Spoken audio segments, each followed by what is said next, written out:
এবারে খেলার সময় শিরোনামগুলো দেখে নেব। অবসান হলো অপেক্ষার। বাংলাদেশের হয়ে খেলার অনুমতি পেলেন হামজা দেওয়ান চৌধুরী। লাল সবুজের হয়ে মাঠে নামতে মুখিয়ে লেস্টার তারকা। টি-20তে হোয়াইট ওয়াশের লক্ষ্য নিয়ে ভোরে উইন্ডিজের মুখোমুখি বাংলাদেশ। বছরের শেষ আন্তর্জাতিক ম্যাচ জিততে মরিয়া টাইগাররা। একাদশে 2 পরিবর্তনের আভাস।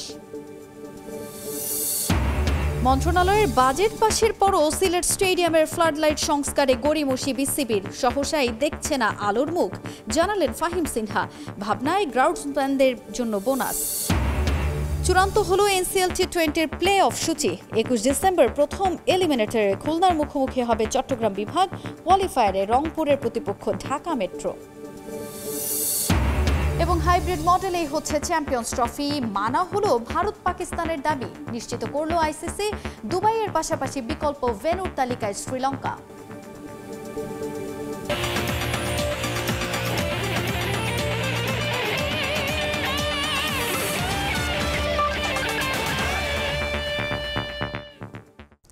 দেখছেন শিরোনাম। এবারে শুরুতেই দেশের ফুটবলের খবর জানাবো। অবশেষে কাটলো শঙ্কার মেঘ। বাংলাদেশের হয়ে ফুটবল খেলার অনুমতি পেলেন হামজা দেওয়ান চৌধুরী। ফিফার প্লেয়ার স্ট্যাটাস কমিটির ছাড়পত্র পেলেন বাংলাদেশি বংশোদ্ভূত যুক্তরাজ্য প্রবাসী ফুটবলার। তবে আজ থেকে আর প্রবাসী নয়, আনুষ্ঠানিকভাবে বাংলাদেশি হামজা দেওয়ান চৌধুরী। বিষয়টি নিশ্চিত করেছে বাংলাদেশ ফুটবল ফেডারেশন। এদিকে নিজের প্রতিক্রিয়ায় উচ্ছ্বাস প্রকাশ করেছেন লেস্টার সিটির ফুটবলার। হবে হবে করেও হচ্ছিল না। দীর্ঘদিন ধরেই আটকে ছিল বিষয়টা। উঠে পড়ে লেগেছিল বাংলাদেশ ফুটবল ফেডারেশন, কিন্তু আনুষ্ঠানিক ঘোষণা পেছাচ্ছিল বারবার। হামজাকে কবে লাল সবুজের জার্সিতে দেখা যাবে সেটা নিয়ে অপেক্ষায় ছিলেন সমর্থকরাও। বাফুফের যোগাযোগের পর গত জুনে বাংলাদেশের পাসপোর্টের জন্য আবেদন করেন হামজা। 2 মাস পর আগস্টে লাল সবুজের আরাধ্য সেই পাসপোর্ট পেয়েও যান তিনি। এরপরের বাধা ছিল এফএ বা ইংলিশ ফুটবল অ্যাসোসিয়েশনের ছাড়পত্র। ইংলিশ প্রিমিয়ার লিগে লেস্টার সিটি এবং ইংল্যান্ডের যুব দলের হয়ে ম্যাচ খেলার কারণে সেটা ছাড়া বাংলাদেশের হয়ে খেলা সম্ভব ছিল না তার। সেই ছাড়পত্রও মিলে যায় দ্রুত। কিন্তু সবকিছু আটকে যায় ফিফার ফুটবল ট্রাইব্যুনাল প্লেয়ার স্ট্যাটাস চেম্বারে। অবশেষে দীর্ঘ 2 মাস পর ফিফা থেকে সুসংবাদ পেল বাফুফে। লাল সবুজের জার্সিতে বাংলাদেশ জাতীয় ফুটবল দলে খেলার ছাড়পত্র দেয়া হলো ডিফেন্সিভ মিডফিল্ডার হামজা দেওয়ান চৌধুরীকে। অর্থাৎ আজ থেকে বাংলাদেশি বংশোদ্ভূত নয়, হামজা দেওয়ান চৌধুরী আনুষ্ঠানিকভাবে বাংলাদেশি।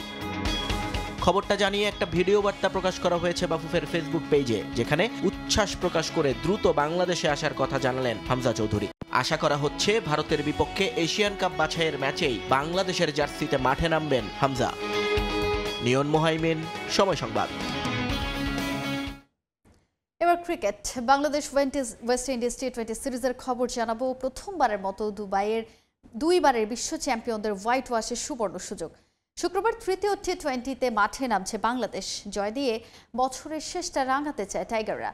সৌম্য সরকারের ইনজুরিতে একাদশে ফিরতে পারেন পারভেজ ইমন কিংবা আফিফ হোসেন। বাজিয়ে দেখা হতে পারে নাহিদ রানা কিংবা রিপন মণ্ডলকেও। এদিকে হোয়াইট ওয়াশ এড়াতে মরিয়া ক্যারিবীয়রা। সেন্ট ভিনসেন্টে ম্যাচ শুরু হবে ভোর 6টায়। টাইগার শিবিরে ক্যারিবিয়ান ভাইব। সেন্ট ভিনসেন্টের সাগর পাহাড়ের কোলে তাঁবু গেড়েছে ওরা। সময়টা উপভোগ্যই হচ্ছে।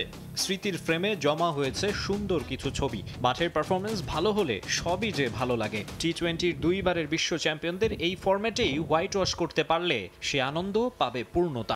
900 কোটির রিজার্ভ মন্ত্রণালয় থেকে দেয়া হয়েছে সংস্কার বাজেট, অথচ ফ্লাডলাইট সমস্যা সমাধানে গড়িমসি বিসিবির। সিলেটে আধুনিক ফ্লাডলাইটের বসানোর কাজ তাই আলোর মুখ দেখছে না নিকট ভবিষ্যতে।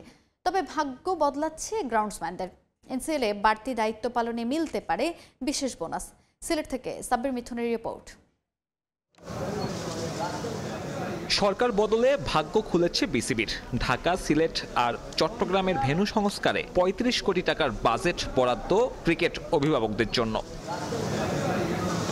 সে টাকার সংস্কার কাজও চলছে বেশ জোরে সোরে। সিলেটেও হচ্ছে, তবে সে সংস্কারে জায়গা হয়নি স্টেডিয়ামের মূল সমস্যাটা ফ্লাড লাইট সংকট।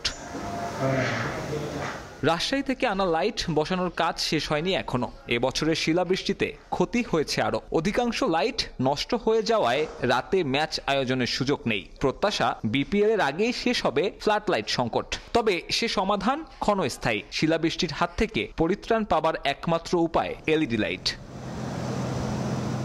আধুনিক সে লাইট প্রতিস্থাপনে ভেন্যু প্রতি দরকার পড়বে 13 থেকে 14 কোটি টাকা। 900 কোটি রিজার্ভ থাকা বিসিবির জন্য এমন সংস্কারের দরকার কেবলই সদিচ্ছা। তা না থাকায় আপাতত ভাগ্য বদলাচ্ছে না এই ভেন্যুর।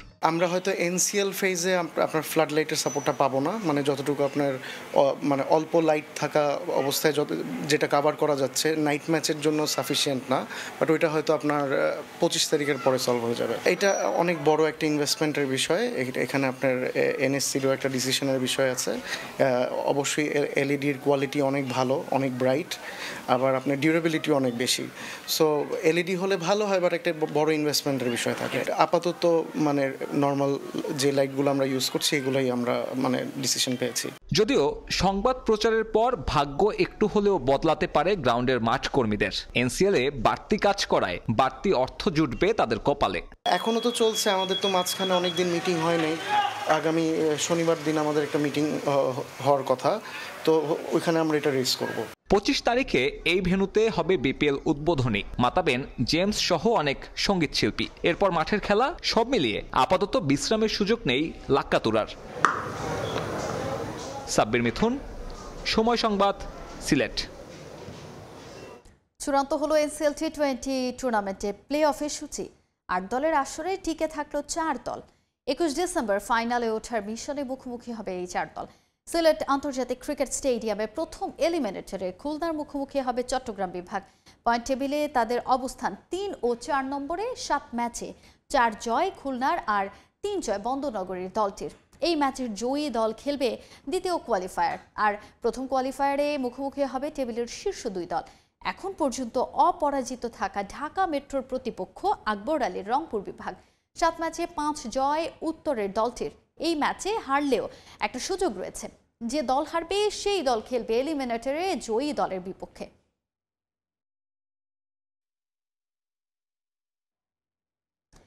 কেবলমাত্র ক্যাপ্টেন ম্যাটেরিয়াল নয়, পুরো দস্তুর ব্যাটার হয়েও জাতীয় দলকে সার্ভিস দিতে চান আকবর আলী। তবে ক্যাপ্টেন্সিটা তার সাবলীল।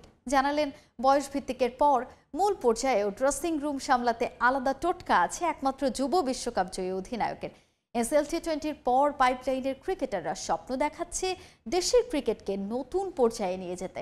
সিলেটে আকবরের গল্প শুনেছেন সাব্বির মিথুন, ক্যামেরায় ছিলেন দিগেন সিংহ। দর্শক, আমার সঙ্গে আছেন ক্যাপ্টেন আকবর, যিনি বাংলাদেশকে প্রথমবারের মতন এবং এখন পর্যন্ত যদি বলি সবচেয়ে বড় প্রাপ্তি যুব বিশ্বকাপ জয় করে এনে দিয়েছেন সেই ক্যাপ্টেন আকবর আমার সঙ্গে রয়েছেন। আপনি এনসিএলেও দারুণ একটা ফর্মে রয়েছেন, দলটাকে বেশ দারুণভাবে গুছিয়েছেন, পারফরমেন্সও হচ্ছে। আসল সিক্রেটটা কি ক্যাপ্টেন্সিটা বেশি উপভোগ করেন, আর আকবরের হাতে যে দলটা পড়ে সেই দলটা ভালো হয়ে যায়? না, আমার মনে হয় যে টিমের প্রত্যেকটা প্লেয়ারই ভালো করছে। আপনি যদি অ্যাজ এ টিমে 11 জনের মধ্যে যদি আপনার 8-9 জন ভালো করতে থাকে বা ভালো ফর্মে থাকে, তাহলে আলটিমেটলি টিমের রেজাল্ট সবসময় ভালো হয়। তো আমার মনে হয় যে আমাদের টিমের প্লেয়াররা প্রত্যেকেই ডিফারেন্ট ডেতে তারা প্রত্যেকেই যার যেদিন রোল থাকতেছে সে সেদিন রোলটা প্লে করছে। অনেক ধরনের এইজের প্লেয়ার থাকে, অনেক এক্সপিরিয়েন্স আনএক্সপিরিয়েন্স প্লেয়ার থাকে, সো সব মিলিয়ে ড্রেসিং রুম ম্যানেজ করার টোটকাটা কি? আমাদের বেশ কিছু সিনিয়র প্লেয়ার আছে, নাইম ভাই, তানভীর ভাই, বাবু ভাই, আরিফ ভাই। তো ইনারা অনেক প্রফেশনাল। তো আর যারা জুনিয়ররা আসছে, লাইক এই বছরে জন আসছে, খালেদ, মামুন, তো এরা যারা আছে এরাও খুবই ডিসিপ্লিন। তো আমার মনে হয় যে প্রফেশনালিজম যদি থাকে তাহলে আসলে কথা বলার স্কোপটা বেশি থাকে না। তো আমরাও ড্রেসিং রুমে খুব বেশি কথা বলি না, খুব অল্প কথা বলি, খুব অল্প ইনফরমেশন আমরা এক্সচেঞ্জ করি নিজেদের মধ্যে, এবং ওগুলোই মাঠে ইউটিলাইজ করার চেষ্টা করি।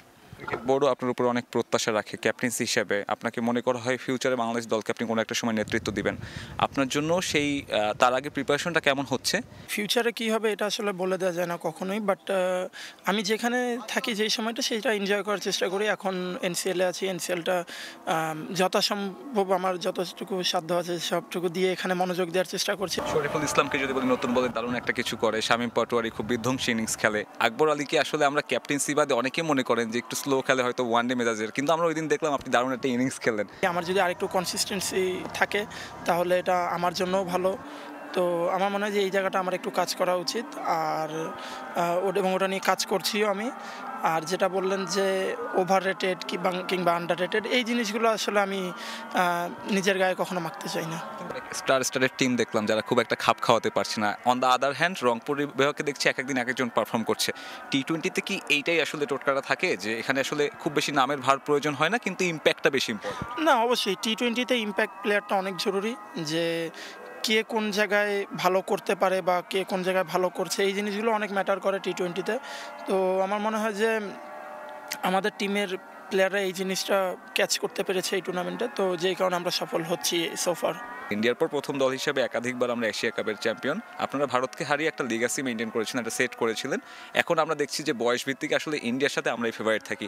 আপনার কি মনে হয় ওই বিশ্বকাপ জয়টা বড় একটা বুস্ট আপ ছিল দেশের ক্রিকেটে, অ্যাটলিস্ট এশিয়া কাপে বা যুব বিশ্বকাপে? কজ এখন আমরা দেখছি সবাই চোখে চোখ রেখে কথা বলছে, ভারতের বিপক্ষে আমরা নার্ভাস পড়ে যাই না, ওইটা একটা বড় টোন সেট করে দিয়েছে কিনা? না, আমার মনে হয় যে ওটা আসলে একটা স্ট্যান্ডার্ড ক্রিয়েট করেছিল, বাট এখন যারা খেলছে তারাও অনেক প্রমিসিং, অনেক মানে আমি এশিয়া কাপটাও দেখেছি, মোটামুটি সবগুলো ম্যাচেই দেখা হয়েছে। তো আমার মনে হয় যে প্রত্যেকটা প্লেয়ারই অনেক ফিয়ারলেস এবং আসলে তাদের এইটাই মেনটেন করে খেলা উচিত। ছোট প্রশ্ন, শেষ প্রশ্ন, আপনার এই 19-এর পর থেকে ইন্টারন্যাশনাল সার্কিট এবার মাঝে একটা প্লেয়ারকে নিজের নার্সিংটা করার জন্য কী কী বিষয়ে ইম্পর্টেন্স দেওয়া উচিত? স্কিল, মাইন্ডসেট, ফিটনেস, এই জিনিসগুলো অবশ্যই জরুরি। এবং বর্তমান পাইপলাইন দেখে আপনি কতটুকু আশাবাদী ইন ফিউচার, রিসেন্ট ফিউচারে আমরা বেশ কিছু স্টার পাবো, অথবা আপনি মনে করেন যে they could be the star? না, দেখুন, বেশ কিছু আমি বললাম যে অনেক এক্সাইটিং প্লেয়ার আছে। আপনি এই টি-20 টুর্নামেন্টটা তো দেখবেন, অনেক প্লেয়ার, অনেক ইয়াং প্লেয়াররা পারফর্ম করছে, তো যেটা আসলে আলটিমেটলি বাংলাদেশ ক্রিকেটের জন্য পজিটিভ।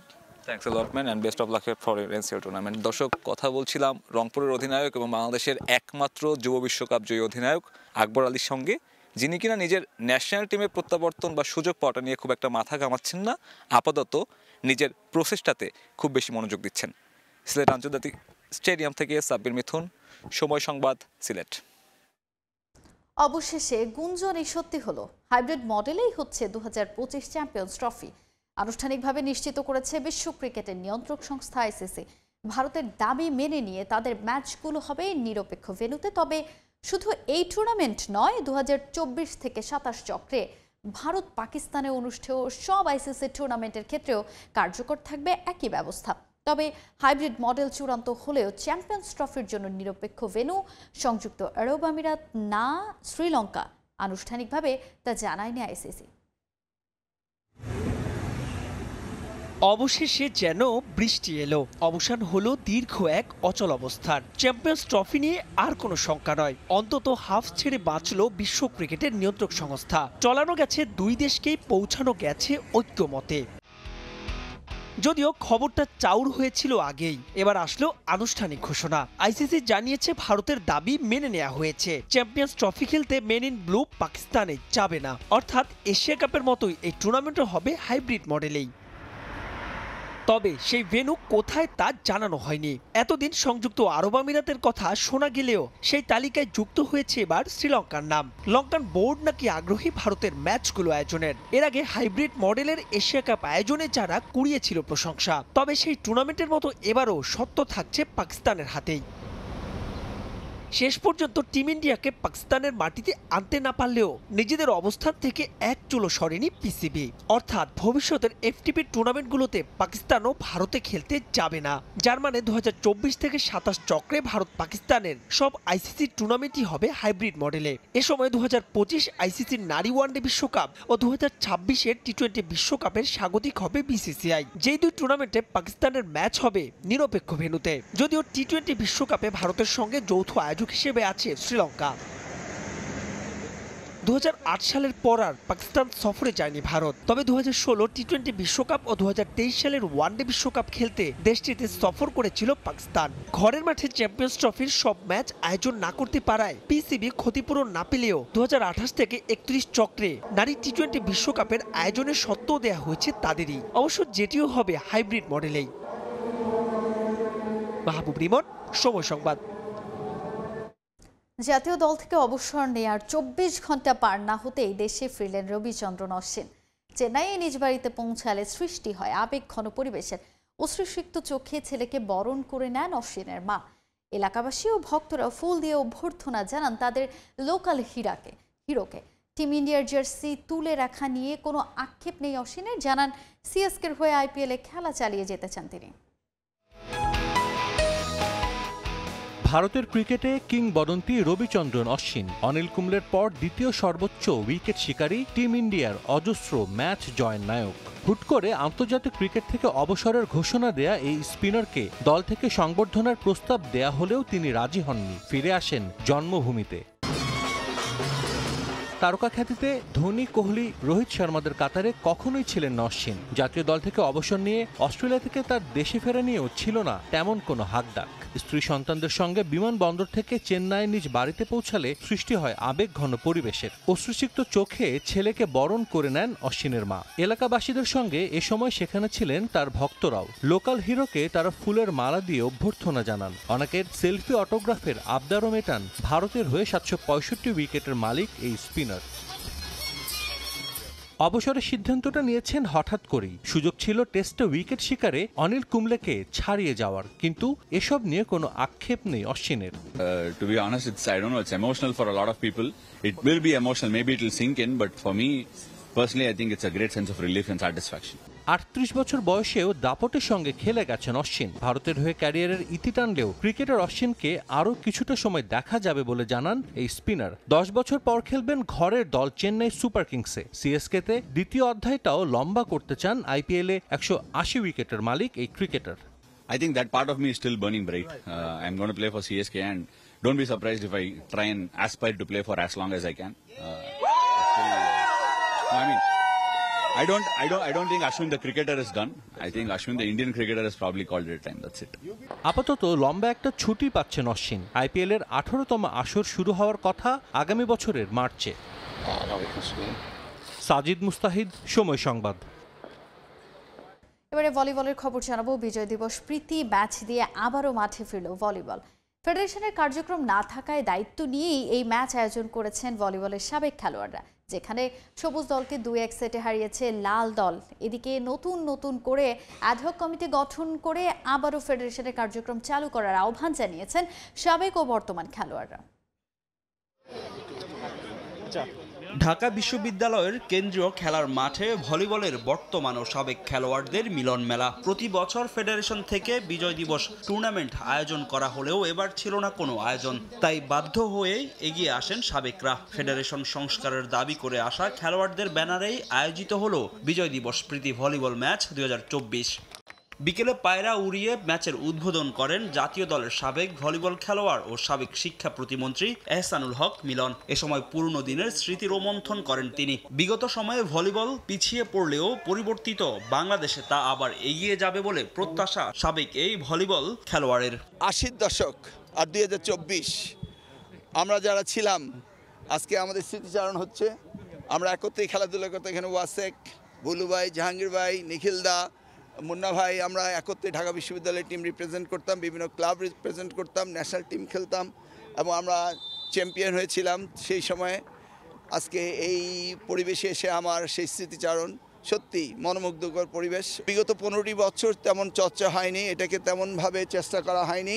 এখন নতুন উদ্দীপনা নিয়ে নতুন বাংলাদেশে আমরা নতুনভাবে এটাকে গড়ে তুলবে, সেটাই আমার বিশ্বাস। মাঠে ভলিবল ফেরাতেই এমন আয়োজন হাতে নিয়েছে ভলিবলের সাবেক খেলোয়াড়রা।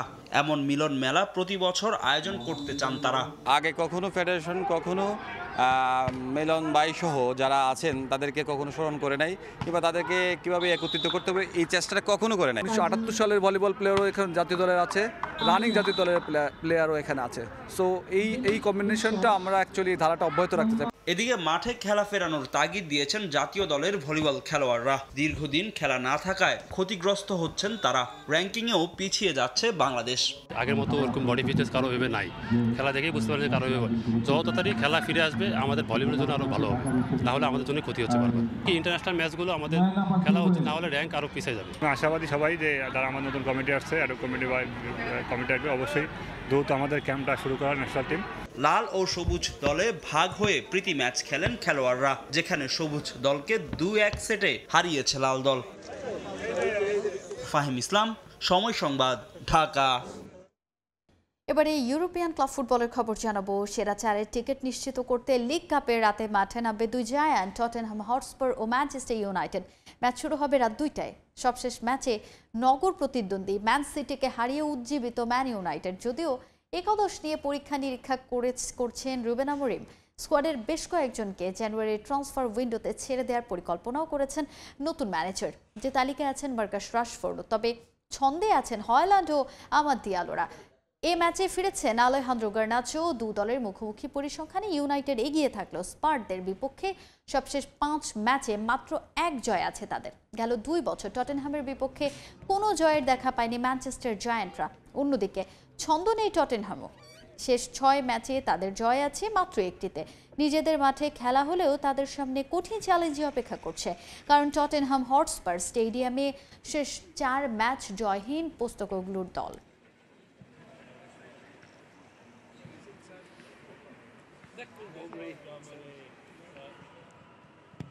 সংযুক্ত আরব আমিরাতে চকরিয়া প্রবাসী স্পোর্টস একাডেমির উদ্যোগে শুরু হয়েছে গোল্ড কাপ টুর্নামেন্ট, যেখানে অংশ নিচ্ছে 6টি দল। কর্মব্যস্ততার মাঝেও প্রবাসীদের বিনোদনের জন্য এই টুর্নামেন্ট আয়োজন করা হয়েছে বলে জানান আয়োজকরা। সংযুক্ত আরব আমিরাত থেকে শিবলি সাদিকের রিপোর্ট। সংযুক্ত আরব আমিরাতের আজমানে কক্সবাজারের চকরিয়া উপজেলার প্রবাসী বাংলাদেশিদের ক্রীড়া সংগঠন চকরিয়া প্রবাসী স্পোর্টস একাডেমির উদ্যোগে গোল্ড কাপ ফুটবল টুর্নামেন্ট 2024 শুরু হয়েছে। উদ্বোধনী দিনে টুর্নামেন্টের 6টি দলই মাঠে নামে। আজমানের হামিদিয়া পার্ক ফুটবল একাডেমিতে 3টি পৃথক মাঠে দলগুলো একে অপরের মুখোমুখি হয়। ডিসেম্বর মাস ব্যাপী বিশেষ দিনগুলোতে টুর্নামেন্টের গ্রুপ ম্যাচ, সেমিফাইনাল এবং ফাইনাল অনুষ্ঠিত হবে। বিজয়ের মাসে যে চকরিয়া প্রবাসী স্পোর্টস একাডেমি যে আয়োজনটা করেছে, আমি এবং আমার ওয়ার্কফোর্সের প্রত্যেক টিম মেম্বার ওদের কাছে ঋণী থাকবো। এই খেলা শুরু হওয়ার পরে নিজেদের মন হচ্ছে ঈদে আসছি। ইনশাল্লাহ আমরা ফাইনাল খেলবো। আমি গতবারে ফাইনাল হয়েছিলাম, আমি ফাইনাল শরীফটা ইনশাল্লাহ ধরা লাগবো। আমরা যদি একটা খেলাধুলা করি, অন্তত পক্ষে আমাদের প্রবাসীরা কিছুটা অন্তত পক্ষে আনন্দ উপভোগ করবে। টুর্নামেন্টের আয়োজকরা জানান, সারাদিন কর্মব্যস্ততায় পরিবার পরিজন থেকে দূরে থাকা প্রবাসী বাংলাদেশিদের বিনোদনের সুযোগ করে দিতেই এই উদ্যোগ নেওয়া হয়েছে।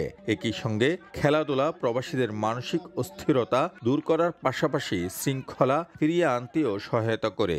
চকরিয়া প্রবাসী যারা আছে এদেরকে নিয়ে এই খেলাটা আয়োজন করেছি। তারা অনেক কাজ নিয়ে ডিপ্রেশন থাকে, এই চিন্তামুক্ত থাকার জন্য এই খেলাধুলায় এদেরকে নিয়ে আসার চেষ্টা করছি। আগামী বছর আরো বড় পরিসরে চালিয়ে যাব ইনশাআল্লাহ।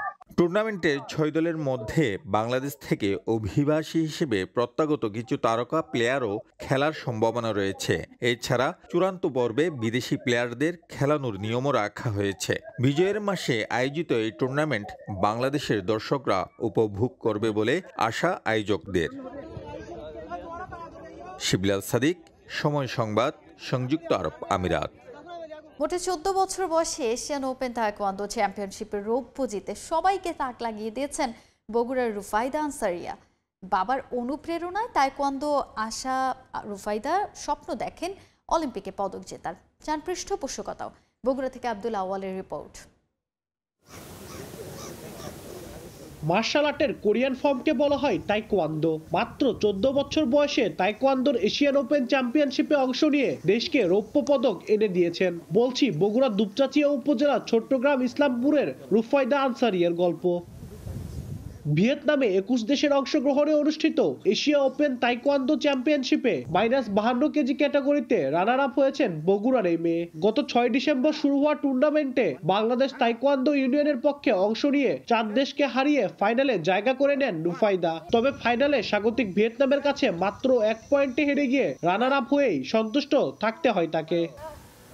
8 বছর বয়সে বাবা লিয়াকত হোসেনের হাত ধরে শুরু হয় রুফাইদার তাইকোয়ান্দো শেখা। প্রতিদিন গ্রামের বাড়ি দুপচাচিয়া থেকে 40 কিলোমিটার পথ পাড়ি দিয়ে জেলার তাইকোয়ান্দো প্রশিক্ষক বাবা লিয়াকত হোসেনের সঙ্গে বগুড়া শহীদ চান্দু স্টেডিয়ামে নিয়েছেন প্রশিক্ষণ। মাত্র 14 বছর বয়সে তাইকোয়ান্দোতে ব্ল্যাক বেল্ট সহ 2টি আন্তর্জাতিক স্বর্ণ পদকের সঙ্গে 15টি জাতীয় পদক পেয়েছেন রুফাইদা। বাবার অনুপ্রেরণায় অলিম্পিকে অংশ নিয়ে লাল সবুজের পতাকা বিশ্ব মানচিত্রে তুলে ধরার স্বপ্ন তার। আমি অলিম্পিকে গিয়ে খেলবো, বাইরের দেশে গিয়ে যেন বাংলাদেশের নাম উজ্জ্বল করতে পারি, আমার লাল সবুজের দেশের পতাকা যেন দুই হাতে নিয়ে উড়াইতে পারি, সেই দেশে যেন আমার দেশের পতাকাটা তুলে ধরতে পারি।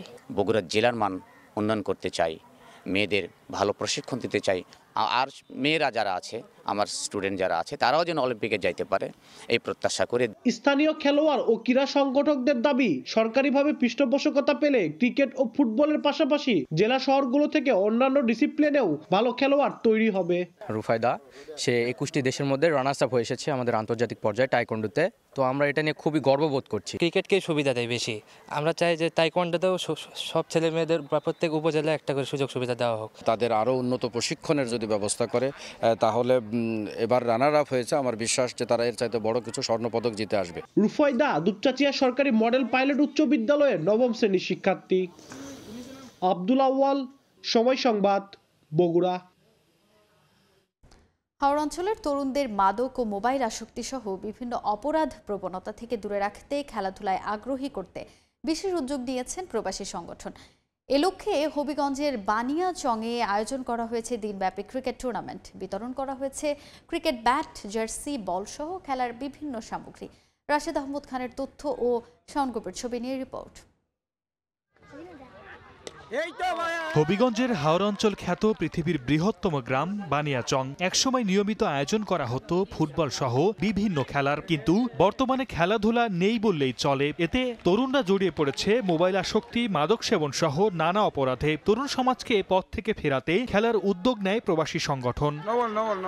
বুধবার সকালে পূর্ব পোখরা আহমপুর মাঠে দিনব্যাপী ক্রিকেট টুর্নামেন্টে অংশ নেয় 8টি দল। খেলাটি গ্রামাঞ্চলের শত শত দর্শক উপভোগ করেন। প্রতি বছরই যাতে এই ধরনের আয়োজন হয়, ইভেন্ট হয়, আমরা যাতে আনন্দ মুহূর্তগুলো কাটাই। ফোনে এবং বিভিন্ন ধরনের অন্যান্য আরো অনেক অন্যায় কাজের সাথে জড়িত, এইসব থেকে একমাত্র একটাই অবলম্বন যে পথ, যেটা হচ্ছে খেলাধুলা। সহজলভ্যতায় মাদকাসক্ত সহ বিভিন্ন অপরাধে জড়িয়ে পড়ছে এই এলাকার তরুণরা। তাই তো তাদের গঠনমূলক কাজ ও খেলাধুলার সঙ্গে জড়িত রাখতে নিয়মিত এ ধরনের আয়োজনের অঙ্গীকার আয়োজকদের। যুব সমাজের কে বিভিন্ন জিনিসের হাত থেকে, বিভিন্ন খারাপ জিনিস সমাজের মধ্যে আছে, এগুলোর হাত থেকে যাতে কিছুটা হলেও আমি সহযোগিতা করতে পারি, কিছুটা হলেও ফিরে নেওয়া যায়, খেলাধুলার দিকে মনোযোগ দেওয়া যায়, এই জন্যই আমার এই উদ্যোগ। আমি মনে করি খেলা প্রত্যেক এলাকায় হওয়া উচিত, কারণ এই খেলাধুলা আমাদেরকে অনেক অপরাধ, আমাদেরকে নেশা থেকে দূরে রাখে। টুর্নামেন্টের চ্যাম্পিয়ন হয় রামগঞ্জ একাদশ ও রানার্স আপ হয় শ্যামপুর একাদশ। সময় সংবাদ, হবিগঞ্জ। এ পর্যায়ে খেলার সময় শীর্ষ সংবাদগুলো জানিয়ে দিচ্ছে আরেকবার। অবসান হলো অপেক্ষার। বাংলাদেশের হয়ে খেলার অনুমতি পেলেন হামজা দেওয়ান চৌধুরী। লাল সবুজের হয়ে মাঠে নামতে মুখিয়ে লেস্টার তারকা। টি-20তে হোয়াইট ওয়াশের লক্ষ্য নিয়ে ভোরে উইন্ডিজের মুখোমুখি হবে বাংলাদেশ। বছরের শেষ আন্তর্জাতিক ম্যাচ জিততে মরিয়া টাইগাররা, একাদশে 2 পরিবর্তনের আভাস। এবং মন্ত্রণালয়ের বাজেট পাশের পরও সিলেট স্টেডিয়ামের ফ্লাডলাইট সংস্কারে গড়িমসি বিসিবির। সহসাই দেখছে না আলোর মুখ, জানালেন ফাহিম সিনহা। ভাবনায় গ্রাউন্ডসম্যানদের জন্য বোনাস।